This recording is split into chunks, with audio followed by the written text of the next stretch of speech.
This is where we need to have a conversation about intent versus impact.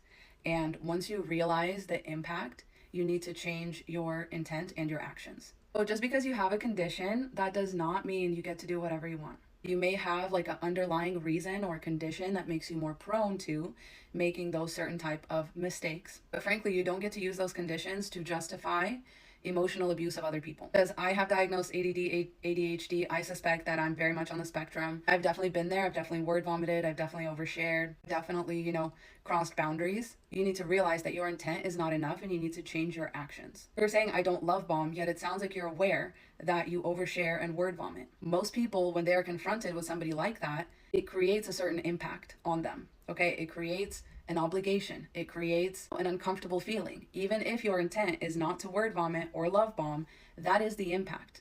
You have love bombed somebody if you've done that. You have, overshared and made somebody feel uncomfortable if you've done that. Even if your condition justifies it, just know that that's not okay.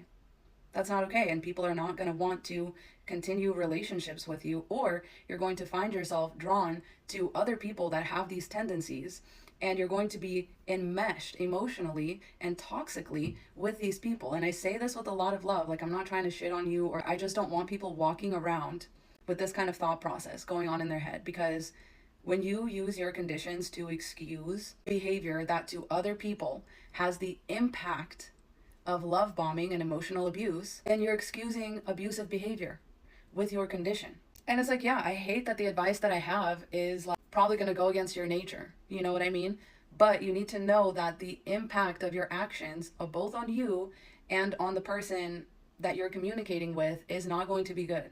Like, you're already saying it's awful to word vomit, so why do you keep doing it? If you're diagnosed ADD/ADHD, that means you have a diagnosis. Like, so you can get help.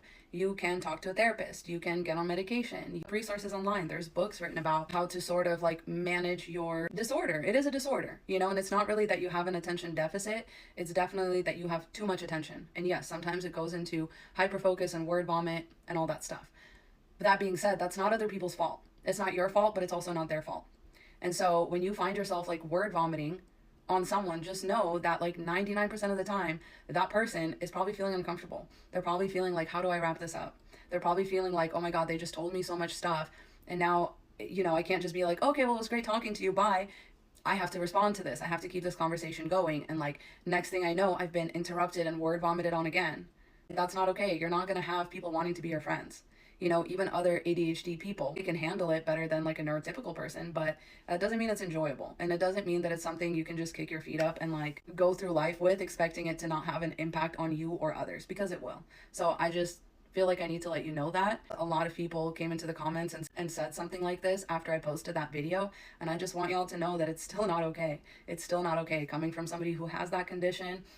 There's places where it's okay to word vomit, okay? I have gained quite a few followers, you know what I mean, on this platform where it is okay to word vomit. There's healthy outlets for this. There's healthy avenues for you to have space for your neurodivergence, for your ADD, right? Get things off your chest. But just know that word vomiting on like perfect strangers is not one of them. That's not a healthy outlet.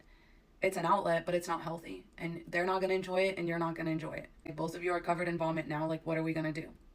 There's no way to like take it back. So for your own sake and for your own like interests, you really should work on that. And you should work on catching yourself and like giving other people space in the conversation.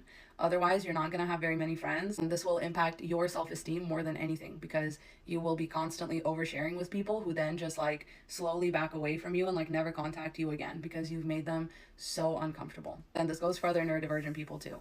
I don't like being word vomited on. That's why I stopped doing it to other people, because it's not okay. There's boundaries you can set with this. Obviously, you can let somebody know at the beginning of a conversation. Like, I tend to go off on tangents. I tend to ramble a bit. Could you just like, whenever you have something to say, don't wait for me to finish. Just say it, or just give me a little signal, or give me like a countdown or something. You can ask for accommodations. You can set boundaries, even if those boundaries only affect you in the conversation. But there's ways to handle this without saying, well, I'm just going to word vomit all over the place everywhere I go. I just want to add really quick before I post this, that this is first and foremost for your safety. Because like, I realize how it sounds to say like, oh, your condition makes people uncomfortable, you need to stop, you need to change how you act. First and foremost reason that I want you to be mindful and aware of this is for your own safety.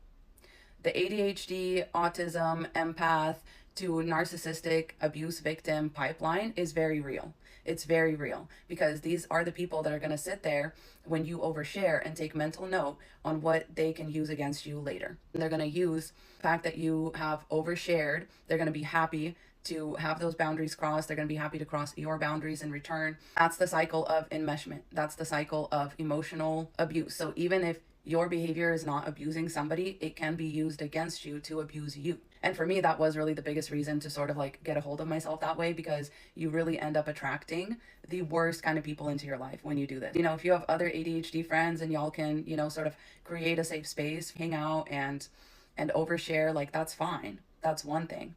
But if you are just doing this indiscriminately and you don't care, you know, who it is that you're word vomiting at, you don't know them, you don't know these people, be careful.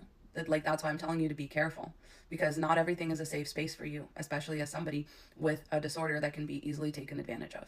So just know that I say this with love and know I say this for your safety. Anyways, Godspeed.